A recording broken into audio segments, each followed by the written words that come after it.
जय हिंद समाजवादी साथियों। समाजवादी पार्टी की अंतिम सूची जारी। रावर्ट्सगंज लोकसभा सीट से प्रत्याशी घोषित। जी हां, आज हम बात करेंगे समाजवादी पार्टी के मुखिया अखिलेश यादव जी, जो लगातार इंडिया गठबंधन को मजबूती प्रदान कर रहे हैं और लगातार पीडीए के नारे के साथ लगातार इंडिया गठबंधन को मजबूती प्रदान कर रहे हैं, लगातार जनसंपर्क कर रहे हैं, लोगों के बीच में पहुँच रहे हैं, लोगों के बीच में पहुँच कर लगातार इंडिया गठबंधन के पक्ष में मतदान करने की भी अपील कर रहे हैं सपा मुखिया अखिलेश यादव जी। जहाँ पर 4 चरणों में जो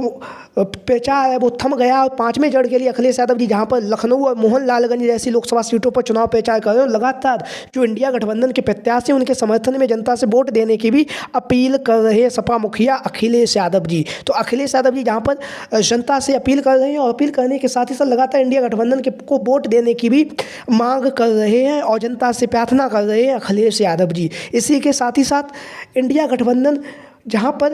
उत्तर प्रदेश में अखिलेश यादव जी 62 लोकसभा सीटों पर अपने प्रत्याशियों को चुनावी मैदान में उतार दिया है। उनमें से एक जो लोकसभा सीट रावर्ट्सगंज की लोकसभा सीट जो लगातार चर्चाओं का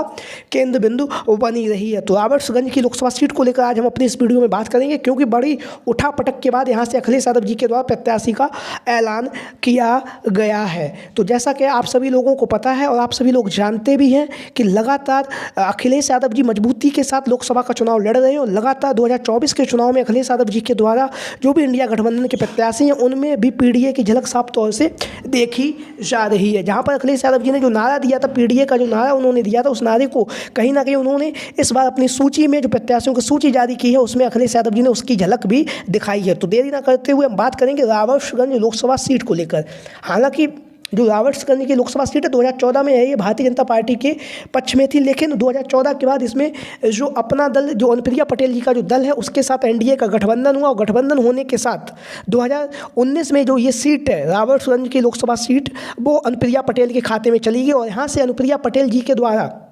जो पकौड़ी लाल कोल जी हैं उन्हें यहाँ से प्रत्याशी घोषित किया गया था 2019 के चुनाव में। वो यहाँ से रिकॉर्ड मतों से उन्होंने विजयश्री भी प्राप्त की और विजयश्री प्राप्त करने के साथ ही साथ जहाँ पर अनुप्रिया पटेल ने मिर्जापुर से जीती तो वहीं पर जो पकौड़ी लाल कोल जी हैं उन्होंने रावर्ट्सगंज की जो लोकसभा सीट है वहाँ से विजयश्री प्राप्त की है। लेकिन इस बार अनुप्रिया पटेल ने एक अनूठा प्रयोग करते हुए जिस तरह से जनता ने जो पकौड़ी लाल कोल जो सांसद है उनके खिलाफ जिस तरह जनता में नाराजगी थी उसको ध्यान में रखते हुए पकौड़ी लाल कोल का विरोध किया गया। तो इस बात का ध्यान रखते हुए अनुप्रिया पटेल जी के द्वारा पकौड़ी लाल कोल की जो पुत्र वधू हैं, यानी कि पुत्र की जो वधू है, यानी कि पुत्र वधू रिंकी कौल जी जो 96 की जो विधानसभा सीट है वहाँ से विधायक हैं। विधायक होने के साथ ही साथ उन्हें लोकसभा का प्रत्याशी घोषित किया गया है, जैसा कि आप लोग इन तस्वीरों के माध्यम से देख भी रहे। रिंकी कौल को जो जो रावर्ट्सगंज की लोकसभा सीट है वहाँ से एनडीए गठबंधन का प्रत्याशी घोषित किया है अनुप्रिया पटेल जी ने। खबरें ये भी आ रही हैं कि जो रिंकी कौल जी हैं वो लोकसभा का चुनाव नहीं लड़ना चाहती, वो वर्तमान समय में विधायक भी हैं। लेकिन यहाँ से अखिलेश यादव जी के द्वारा बहुत ही नाम चर्चाओं में रहे, पूर्व में सांसद रह चुके हैं। 2014 में यहाँ से भारतीय जनता पार्टी के जो सांसद रह चुके हैं कुंवर छोटे लाल खरवाल जी, जैसा कि आप लोग इन तस्वीरों के माध्यम से देख भी रहे हैं। तो लगातार अखिलेश यादव जी अनूठा प्रयोग कर रहे हैं। अनूठा प्रयोग करने के साथ ही साथ अखिलेश यादव जी के द्वारा जो भी विपक्षी पार्टियां हैं उनके जो भी सांसद हैं उनको भी अखिलेश यादव जी इंडिया गठबंधन में इस बार चुनाव भी लड़वा रहे हैं। चाहे वो आप लोगों को पता होगा जो मिर्जापुर की लोकसभा सीट है वहाँ से जो रमेश चंद्र बिंद जो वर्तमान समय में भदोही के भाजपा के सांसद थे उन्हें प्रत्याशी घोषित कर दिया गया है। वहीं पर अखिलेश यादव जी के द्वारा जो रावर्ट्सगंज की लोकसभा सीट है वहाँ से कुंवर छोटे लाल खरवाल जी को इंडिया गठबंधन का प्रत्याशी घोषित किया गया है। तो लगातार अखिलेश यादव जी अनूठा प्रयोग कर रहे हैं और लगातार जो भी पार्टी के वो जिता सकता है और जाति समीकरण के हिसाब से जो भी प्रत्याशी चर्चाओं में है, जनता की पसंद है, उसे अखिलेश यादव जी चुनावी मैदान में उतार रहे हैं। उसी का परिणाम है छोटे लाल खरवाल जो भारतीय जनता पार्टी के पूर्व में सांसद रह चुके हैं 2014 से 2019 तक। लेकिन 2019 में जो अनुप्रिया पटेल जी के साथ गठबंधन होने के बाद ये जो सीट है रावर्ट्सगंज की लोकसभा सीट है वो अनुप्रिया पटेल के खाते में चली गई और वहाँ से अनुप्रिया पटेल जी के द्वारा पकौड़ी लाल कोल को प्रत्याशी घोषित किया गया था। उसके बाद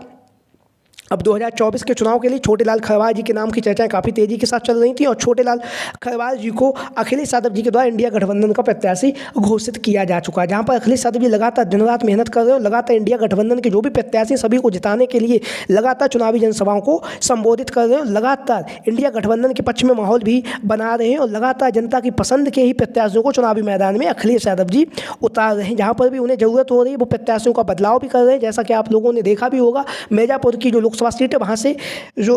राजेंद्र एस बिंद थे उनका टिकट काट के वहाँ से रमेश चंद्र बिंद को, जो भदोही से वर्तमान समय में भारतीय जनता पार्टी के सांसद, उन्हें प्रत्याशी घोषित कर दिया गया है। तो लगातार अखिलेश यादव जी अनूठा प्रयोग कर रहे हैं और अनूठा प्रयोग करने के साथ ही साथ लगातार जिताऊ जमीनी प्रत्याशियों को चुनावी मैदान में उतार रहे हैं। तो अब अखिलेश यादव जी को 62 की 62 लोकसभा सीटें जो इंडिया गठबंधन के पक्ष में अखिलेश यादव जी को मिली थी, उन पर अखिलेश यादव जी ने अपने प्रत्याशियों का ऐलान कर दिया, जहां पर चौथे चरण का आज मतदान चल रहा है। अब 3 चरणों का मतदान और शेष बचा है और उसके बाद 4 जून को नतीजे सभी लोगों के सामने आएंगे। तो राबर्ट्सगंज की लोकसभा सीट पर अंतिम चरण में मतदान होगा, जिसके लिए अखिलेश यादव जी लगातार जनसंपर्क कर रहे हैं, लोगों से मिल रहे हैं, लगातार इंडिया गठबंधन को मजबूती भी प्रदान कर रहे हैं। और इसी के साथ ही साथ छोटेलाल खरवार जी भी लगातार जमीन पर उतर चुके हैं और लगातार जो भी इंडिया गठबंधन के पक्ष में माहौल बना रहे हैं और लगातार जनता से इंडिया गठबंधन को वोट देने की भी अपील कर रहे हैं छोटेलाल खरवार जी। कहीं ना कहीं अखिलेश यादव जी के द्वारा जो छोटेलाल खरवार को लोकसभा का प्रत्याशी घोषित किया गया, उसका कहीं ना कहीं जो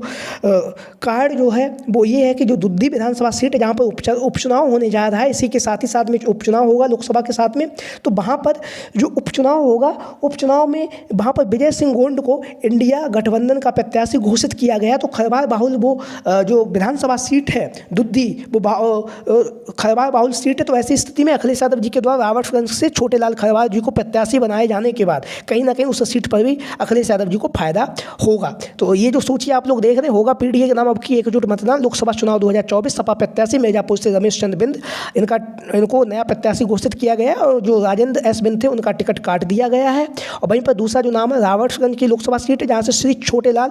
खरवार जी को इंडिया गठबंधन का प्रत्याशी घोषित किया गया है। तो ये वो सूची है जो अखिलेश यादव जी के द्वारा जारी की गई है। तो आप लोगों की क्या राय है, सभी साथी कमेंट बॉक्स के माध्यम से अपनी राय जरूर दें। इस बार का जो लोकसभा चुनाव हो रहा है 2024 में, इसमें इंडिया गठबंधन कितनी लोकसभा सीटें जीतने जा रहा है देश भर में, उसको लेकर आप लोग अपनी राय दे सकते हैं। इसी के साथ साथ जो भी साथी हमारे इस चैनल पर आज पहली बार आए वो चैनल को सब्सक्राइब करें, वीडियो को लाइक करें। वीडियो को अंत तक देखने के लिए आप सभी का बहुत बहुत धन्यवाद एवं आभार। जय हिंद, जय भारत, जय समाजवाद, जय अखिलेश मिशन 2024।